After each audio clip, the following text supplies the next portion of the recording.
Random thought. And, I've been doing a lot of traveling over the last year, almost like you've been traveling for the last how many ever years, because you're always in the airport. And so I know you've got some travel pet peeves. Some. Okay. Got quite a few. That's not enough. I need more time. I would say people that talk on their phones with speaker. So they're doing a video chat on speaker instead of using earbuds. Yes. Oh my God. And that's anywhere. Definitely traveling, but anywhere. I also hate when people are on the phone in the plane. We're already in a confined space. I don't need to hear this shit. Okay? If it's an emergency, I get it. But I don't need to hear you try to sound important. True. That's annoying. Airport bathrooms. Go in, do your business, get out. Get off Facebook. There's a line of people waiting to use the toilet. And you got people just sitting there on their phone, just chilling. Who sits on the toilets in the airport? People do it. They'll be sitting there and you're just like, ugh. Guys, come on. I will say, I'm happy for the mask wearing when I go into airport bathrooms now. Because it blocks a lot of the smell, right? Here's one of my peeves, though. Pet peeves is when people get angry at other people doing their jobs. Like, TSA, you're rushing, you're mad, and you're like, ah! And they're like, well, you're supposed to be here 2 hours in advance, so sorry. I have to check your bag. They're doing their job. Yeah. Or you got the people that I guess haven't been on a plane since 9/11, and they're like, I got to take my shoes off. I can't bring this water bottle. This is bullshit. And they're getting all pissed. It's like, where have you been? It's the last couple decades. Let's be honest. You have pre-check, don't you? I do. Yeah, so you haven't seen anybody going through that anytime. But going through pre-check, don't you see people who still take their shoes off? Yeah. Because, they just got pre-check. Yeah. Yeah.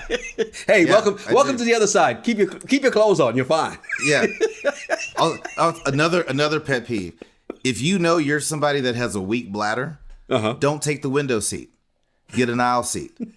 Stop making everybody get up because you got your tray down, you got your laptop, you're watching a movie, you're working, and they're gonna be like, "Excuse me, I'm so sorry." It's like, no, you knew that you have to piss all the time.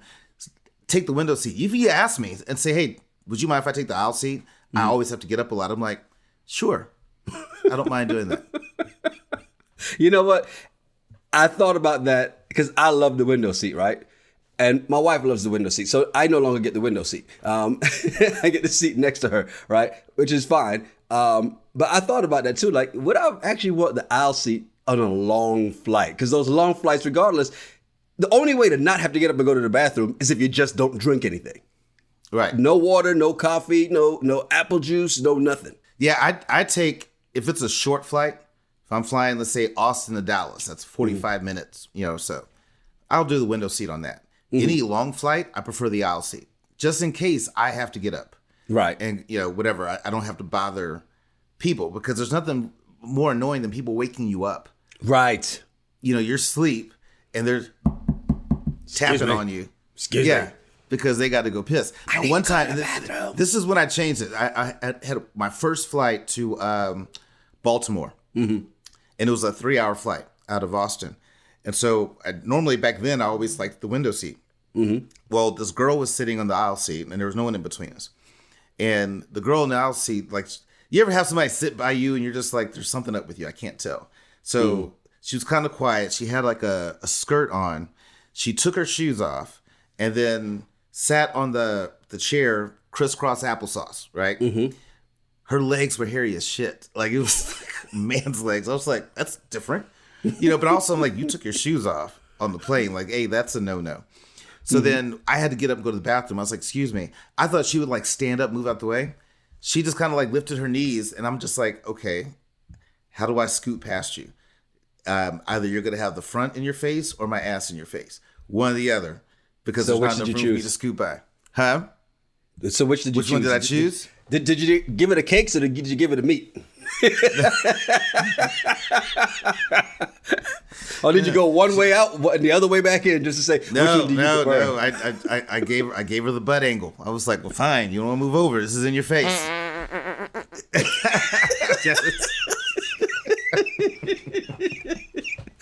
I will say, number one pet peeve, and I know I can't be the only one though, is when the plane lands, we get to the gate, and all you motherfuckers in the back of the plane get up and try to walk past. I'm like, I'm in the window, I'm telling the person in my seat in the aisle, get the fuck up. Do not let them go past you. Because here's the thing about this. I got into it with a woman about that once because they're pushing through. She's pushing through and she's coming through and I'm getting out. So I step out. Now she gets mad because I separate her and the person behind her. Wait, it was my turn. You were back there, a couple rows back. So she's going to have an attitude and say something to me. I'm like, I'm not even paying attention to you, woman. I bet I'll smack you. I bet you won't. And as she's talking, I'm walking. I'm in front of her, and she's just talking. I bet I'll smack you upside your head. I bet you won't. Thinking to myself, it'll be funny to watch her go to jail today. I'm like, Chris Rock, you'd have pressed charges. Oh, you gonna hit me? Fine. You're going to jail. That's assault. Look, I got time today. My next flight's not for an hour and a half. I can deal with this. Yeah. No, I think the people that just stand up in general when the plane lands and you finally taxi in, and everybody, I'm like, where are you going? Like, just chill out. I know you probably have the same deal. People that put their luggage in the bins further back, but they sit up front. Yeah. And then once it stops, they're like trying to signal everybody to like teamwork and push past their luggage up to them. No, you gotta wait till we all get up. Yeah, you gotta sit right there yourself. I love making fun of the people that are running through the airport. They get there, they're just like they got their bag and they don't even have their shoes on. They're just hauling O.J. Simpson style through the airport trying to catch their flight. I just laugh at those people every single time. I just laugh because I'm just like, that's your fault that you're late to get into the airport. Sorry. No, and sometimes it's not their fault because if their flight, that first flight, if they have connecting flights, so I feel pity for them because sometimes it's not their fault. Now, if it is your fault, if you're running from TSA to your gate, yes, that's on you. And my wife is always on me about this because I'm the person, because I've got clear, because I've got pre-check, I push the limit and I get there. The only time I have a problem is if there's traffic on the way there or TSA pre-check just happens to be packed that day and everybody's flying out of Atlanta. And I'm like, son of a... So, well, get TSA pre-check. Then you don't have to like have a certain status to get a pre-check. Anybody can get it. When I'm flying out to come, see you next week, my flight's at 6:15 in the damn morning. But I'll probably get to the airport as long as I'm in the parking garage at 5:30. I have plenty of time because I'll get through pre-check. And just walk up as they're boarding, get in my seat, and go to sleep. Hey, leaving Austin, I will say this. This is where the combination of clear and pre-check comes in handy. The line leaving out of Austin, because it was Sunday of South by Southwest, right? So everybody's leaving the airport. You remember when we're driving up, you're like, holy shit. I'm like, do not go up there. Let's go down to arrivals because I can find my way. I went upstairs. That was my idea, sir. That was my idea. I just want to call that out. It was kind of your idea because I saw it on the sign. Because you're like, what if we go down here? I'm like, well, that's what the sign says. So it was both of our ideas, okay? It's just you want some credit for some shit you're supposed to do. You're supposed to read the sign when you're driving in. The line was outside the door for regular TSA. Clear pre-check, in and out. I do both. It works. Yeah. But I mean, I think if you're going to travel, this is stuff you should be prepared for. But don't be late. Don't get to the airport and look at the long line. And now you're mad at the airport people or mad at TSA or mad at Southwest. That's your fault. You could have got there early if you wanted to. In fact, they still tell you get there 2 hours early, which I would never do. But they still tell you to do that. So if you do that, you'll always catch your flight. If you're running late, that's your fault. And then if you're going to miss your flight, don't stress. Why? You missed it. It's nothing you can do. Yelling and throwing a tantrum is not going to make a plane come any faster for you. Yeah. So just be like, all right, well, I'm going to go to the airport bar, have a Bloody Mary, and figure out plan B. No, because you know what could happen? That gate agent could say, you know what? You're right, sir. You've yelled at me long enough, loud enough, and, as explicit enough that I'm going to make the pilot stop, turn around, come back to the gate, and get you because you need to get where you're going. Yeah. Have a great day. Yeah.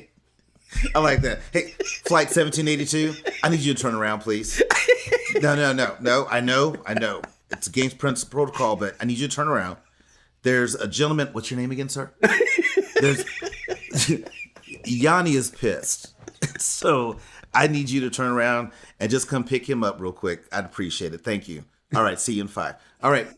Mr. Yonni, he'll be here in 5 minutes. The plane is coming back just for you. It's about goddamn time. We're going to make everyone else miss their connecting flights because you're a big deal. I am. You're goddamn right. But that's how people act when they get to the airport. Like, I think all it takes is just to be nice to some of these people. It's not their fault. They had nothing to do with you being late to get your plane or any plane mechanical issues. And I think that's the other thing. When people start losing their shit over mechanical issues, I'm like, you know what? I don't mind missing this flight or being late because y'all caught a mechanical issue on the plane. No, exactly. Rather that than be one of those Malaysian flight, whatever number that we still don't know what happened to. Right. I don't want to have to land in another city. I've been on a plane where we ran out of gas over one city, had to fly to another to just go sit and wait because of weather. And like, all right, we got to go over here and just land to get refuel. Sat there for over an hour waiting to get fuel because there's so many protocols they have to go through just to get fuel and then get back up to make a 15-minute flight. I don't even think we got off the ground when we went back to the other airport. We just taxied down the highway. Those situations, that would piss me off, right? Because it's just like getting in your car and you got to do a road trip. What's the first thing you do? I need to get gas. I don't have enough gas to make it to this trip. So to me, when a flight takes off and then in the air, like, hey, we got to land in Philly because we don't have enough gas. I'm like, you knew you didn't have enough gas. Before we took off out of Atlanta. Who's flying this plane? Malik. Captain Malik. No, it's one of them old school brothers. Like, I know it says we got a quarter of a tank, but we can make it. I just put $5 in. That'll get Captain Otis. Hey, welcome to the show. I'm Yonni Rude. And I'm just Terryl. You ever been out somewhere and overheard two people having crazy conversations? Well, we are those people, and we've been having these conversations since college. Yes, it's the Regular Guys Random Thoughts Podcast, episode 82. Be sure to like, subscribe, and definitely leave a comment. It's funny, all this travel conversation, and it really goes back to your guy, Mr. Theodore Roosevelt, who was in Montana at the airport arguing with airport employees and a law enforcement officer because he missed his flight's check-in window. And again, we talk about getting to the airport on time. It doesn't matter who you are. Do you not know who I am? That doesn't matter, sir. We have protocol. You cannot mess with the FAA. They're not going to change it for you. You're not the president of the United States. Yeah, and the funny thing is that agent, they didn't know who he was. It wasn't until an TSA officer shows up, recognizes Ted Cruz, and de-escalates the situation. But yeah, Ted was missing his flight. He was on his way to the hearing for Ketanji Brown Jackson and missed his. Oh, he could have missed that. I mean, because we didn't need him there at all. Shit. Yeah, we didn't need to hear his critical race theory BS, but he made it on time to the deal. But yeah, he was one of those main people that lost his shit. And to me, those are the worst folks. Yes. The people who are, famous for whatever reason. Mm-hmm. You're the last person I want to see losing your shit on an agent over a flight that they have no control over. I've always hated when people do that. They get up and they're so mad at the gate agent. I always kind of feel sorry for them, right? I was doing these connecting flights when I was in Richmond, going back and forth to Charleston. I remember I had a meeting that afternoon, and I'm like, well, I'm not going to catch that meeting, so I already texted that person. I'm not going to make that meeting. But the other people coming up, oh my God, I've got to make this flight. And I'm like, that's not going to make the plane show up. That's not going to make the plane that has a technical issue, a mechanical issue, automatically be fixed. That's not going to solve the problem. All you're doing is just venting to somebody and putting your frustrations onto somebody who can't fix what you need done. And they're not going to help you. You carry that attitude, they're never going to help you. It's like when children throw tantrums, right? And so when they throw a tantrum, if you just give them what they want, you're teaching them that all you got to do is throw the tantrum and you'll win. Yeah. And I think that carries into their adult life. Yes. That they just lose their mind and go crazy because that's going to solve their problem. And then they're proud. They tell their friends, yeah, I had this incident, but I took care of it. It's like, no, you were an asshole. And that's all that matters. But there are people that are just I told them about themselves. Ted Cruz is one of those. Maybe he's a lot nicer when he's going to Cancun compared to when he's going to do a hearing for Supreme Court justice. But he's totally wrong for that. And I applaud those agents that have to deal with that. Especially they know what's coming too. They know that the X flight got canceled. Mm-hmm. All these people coming on this flight are going to be delayed and pissed and have to be rerouted. You need to handle that when they show up to the front desk. Yeah, they know what's coming. And so I'm wondering, how do they handle that? Are they like, I'm going to go step outside real quick and they go hit the, oh, sweet Jesus. Well, when you know it and you know, okay, this is what I'm preparing for, and you know how people are, and you can see the ones that are coming up, they're going to be the assholes, right? And so you just got to kind of like, okay, all right, this is what we're dealing with. Let's go. And you just got to get in game mode, right? Because they're things that you just can't control. And you can't control how these people are going to react. All you can do is control yourself. And as long as they don't cross the boundary, and, they don't cross that barrier, that invisible barrier, you're fine. And that's all there is to it. But you can't, losing your shit for on somebody who can't, it's not their fault. They can't change what happened. I mean, it's like you said, it reminds me of the kids, because my daughter can throw a little temper tantrum if she wants. The first thing I tell her is, that's not going to solve anything. We can sit right here until you're done. Because here's what I'm not going to do. I'm not going to give in to you doing that, because I'm not going to worry about this years down the road. Nah, we're going to nip this in the bud. Yeah, we're going to squash this right now. Mm-hmm. And I love parents that do that. The kid throws a tantrum, they just sit and just watch. Yeah. All right, I'll let you do this. You'll tire out. You're not embarrassing me. You're embarrassing yourself. I'd be in the middle of the mall with them. Let them I'll just sit there. Yep. Get it out. Get it out of your system. Because I'm like, eventually they will stop crying. Yeah. They can't cry forever. Mm-hmm. And so, all right. I guess this is probably why I'd be a shitty parent. Like, I'd be that, when you're trying to make your kids stay in their room and go to sleep in their own bed, and they go in their room and they're just losing their shit. I remember I dated somebody and her daughter did that, and she just kept going back and forth. I'm like, why don't you just leave her alone? Yeah. She's fine. She's on the second floor. No one's breaking in. She'll go to sleep. Yeah. But if you keep going in there, she knows that. Just keep making noise and you're going to come in the room. Just let her. But again, this is probably why I'd be a shitty parent, because Terrell Jr. would just be screaming his head off, and I'll just turn the TV up. I don't think that's because look, same way. When I go to put the little one to sleep and she's not ready to go to sleep, she'll cry. I'm like, all right, come on, let's go. Come on. Cry right here on my shoulder. Let's go.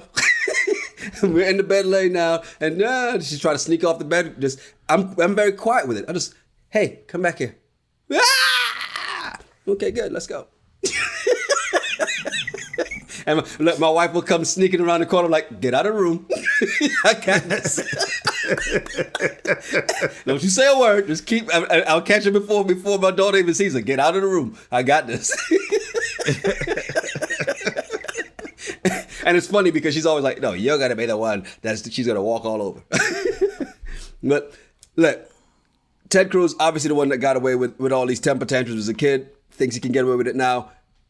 But I'll tell you why. Because when he throws these temper tantrums when it comes to political topics, his base is riled up. They're ready to go as he's trying to feed into the Donald Trump base. Well, that's why Texas is going to Texas. Texas is going to Florida. Texas is going to flex us, and he'll be right back in office. Maybe, but still, vote him out. Come on, Texas. We got this. Speaking of crazy Republican government officials, there was a Nebraska lawmaker who, his name is Bruce Bolsterman, right?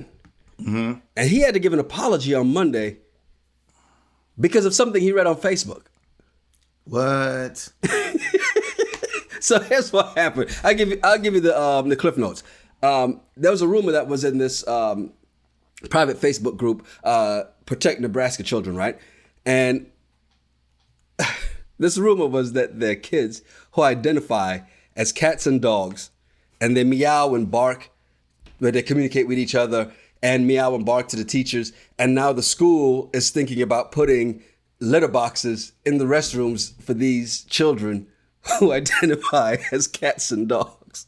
I cannot make this shit up. This jackass goes into a televised debate and cites this story, this rumor, as fact. Gets ridiculed online and then has to come out and issue an apology. It's believable. I lived in Nebraska for a year.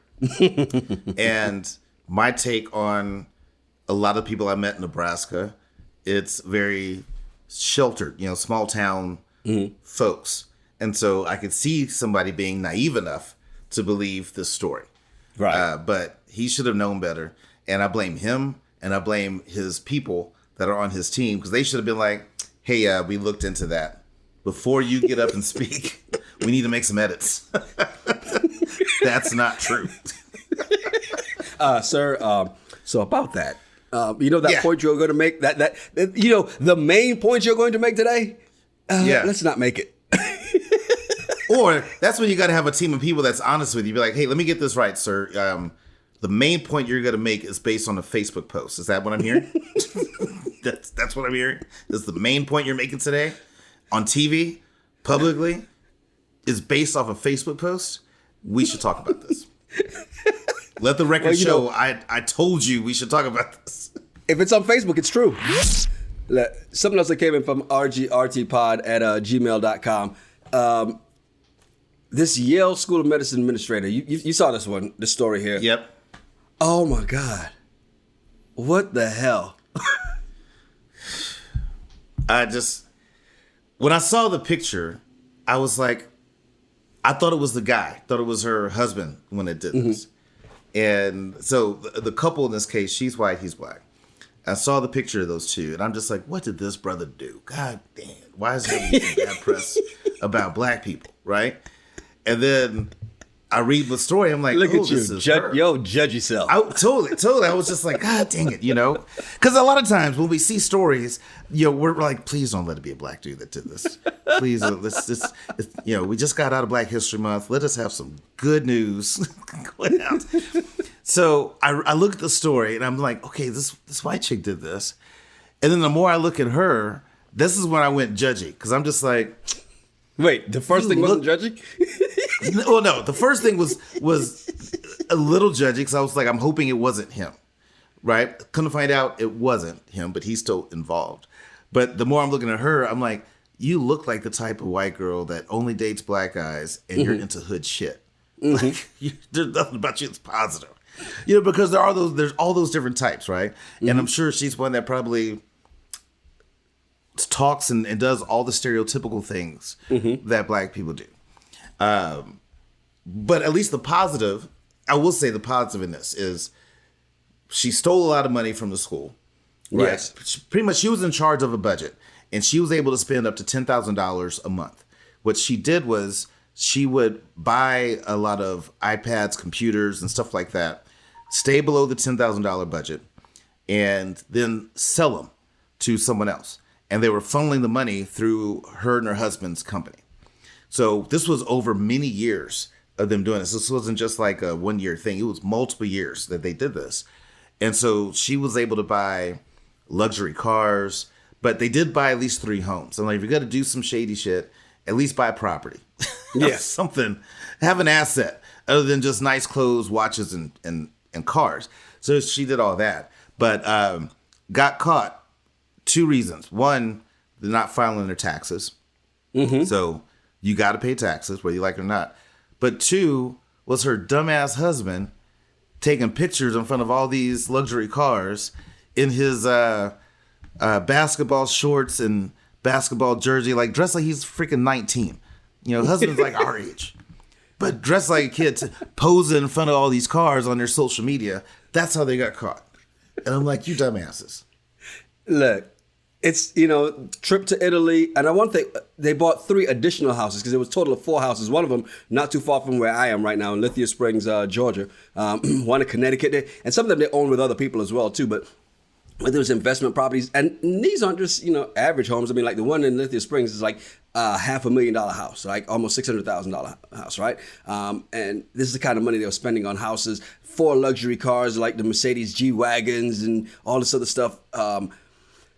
Yeah, and to see him in this outfit, and this ridiculous outfit, that there's nothing about this that goes, yes, they deserve to have 4 cars because they got all that legally. There's nothing that says it. Nothing. Right. Here's the other part, though. I went to the comments of this story, and people are like, I'm wondering why the accountant at Yale didn't ask something such as, why do 400 med students need about 100,000 iPads every year? Like, how do you get away with stealing $40 million over what? It was a 10-year period, somewhere around there? Yeah. How? How do you steal $4 million a year? How? That shocked me too. So just because it's a Ivy League school doesn't mean everybody that works there is of Ivy League caliber. Their system of checks and balances is real off. Apparently. Or maybe someone else was in on it and we just haven't got the rest of that story, because I just don't understand how this can go on for that many years and not get caught on a P&L somewhere. It's ridiculous, but it's funny to me, and I'm hoping that they got to press charges on the husband too. He was involved. He knew. Even though he's not being charged right now. Exactly. They need to. Like, he's involved. Hopefully FBI is going to catch something that's going to wind up putting charges on both of them, is what I hope. But if anything, he should be charged with trying to dress like a teenager. I can't stand men that do that. I can't stand grown men that charged with being dressed like R. Kelly. Yeah, that dress like that. I'm like, what's your deal? You're an adult. Act like it, look like it. And then you're going to do the little stupid poses in front of the luxury cars like you're balling? You're a freaking idiot. Hey, that's like, remember all the girls back in the MySpace days who had that one pose? Remember that pose?